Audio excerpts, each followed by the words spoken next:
बिस्मिल्लाहिर्रहमानिर्रहीम। Welcome to first lecture of law of tort and welcome to study IQ Pakistan. आज का topic है tort. Introduction. Tort is a civil wrong in which compensation is awarded. Tort ऐसा civil wrong होता है जिसके अंदर compensation award की जाती है।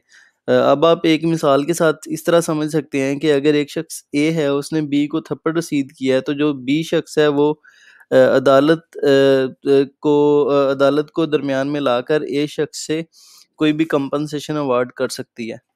वो कंपनसेशन पैसों की सूरत में या माल की सूरत में हो सकता है। Derivation. Latin word totum which means to twist. टॉट एक लैटिन वर्ड टोटम से निकला है जिसका मतलब है टू ट्विस्ट यानी कि मोड़ना। Definition. A civil wrong other than breach of contract for which the remedy is in the form of damages. Tort एक ऐसा सिविल रॉन्ग होता है जो कि ब्रीच ऑफ कॉन्ट्रैक्ट तो बिल्कुल भी नहीं होता और इसके अंदर कुछ ना कुछ रेमेडी डैमेजेस की फॉर्म के अंदर प्लेंटिफ को दी जाती है। Examples. Trespass to a person, trespass to a land, ये डेफमेशन।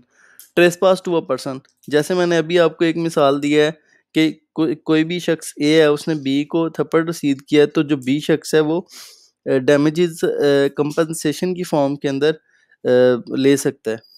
तो वो एक ट्रेसपास टू अ पर्सन की एग्जांपल थी। ट्रेसपास टू अ लैंड का मतलब है कि अगर ए शख्स है, उसने बी की ज़मीन या सरकारी उसकी अराजी को उसकी मर्जी के बगैर इस्तेमाल किया है, उसकी कंसेंट के बगैर इस्तेमाल किया है, तो वो जो बी शख्स है जो कि उस ज़मीन का असल मालिक है, उसका ओनर है, जिसके पास ओनरशिप है, वो अदालत में उस शख्स ए शख्स को सू करके उससे कुछ भी कंपनसेशन ले सकता है। डिफॉर्मेशन। अगर कोई भी एक मशहूर शख्स है या कोई भी एक आम शख्स है, उसकी इज्जत को अगर मजरूह किया जाए लोगों के सामने, तो वो अदालत में डेफॉमेशन के कानून के तहत कंपनसेशन लेने का हकदार है। जैसे आपने पिछले दिनों एक बहुत ज़्यादा हाइप्ड केस को आपने सुना, जैसे मीशा शफ़ी ने मी टू कैंपेन के मुताबिक अली ज़फ़र के ऊपर केस किया। तो अली ज़फ़र ने, जब वो केस सॉल्व हो गया, उसका फ़ैसला सुना दिया गया, अली ज़फ़र जो है वो बेगुनाह साबित हुआ, तो फिर अली ज़फ़र ने केस किया मीशा शफ़ी के ऊपर डेफामेशन का। डेफामेशन यानी कि उसकी इज़्ज़त के ऊपर आँच आई और उसकी वजह से उसको जो भी नुकसान हुआ, उसने उसका केस किया और उसने कुछ भी हर्जाने के तौर पे उससे जो है ना, वो अदालत से कहा कि ये मुझे पे करे। इंग्रेडिएंट्स। सिविल रॉन्ग, ये एक सिविल रॉन्ग है। इसके अगेंस्ट कुछ ना कुछ लीगल राइट्स होते हैं। हर एक जो टॉर्ट है उसके अगेंस्ट कुछ ना कुछ सिविल राइट लीगल राइट्स लाजमी होते हैं। Availability of legal action. जैसे आपने एक मैक्सिमम पढ़ा है, there is no wrong without remedy, वो हम यहाँ पे कोट कर सकते हैं कि जब भी कोई भी टॉर्ट होगा तो उसके अगेंस्ट कुछ ना कुछ रेमेडी ज़रूर होगी, लीगल रेमेडी ज़रूर आपको दी जाएगी। Infringement of right and RAM.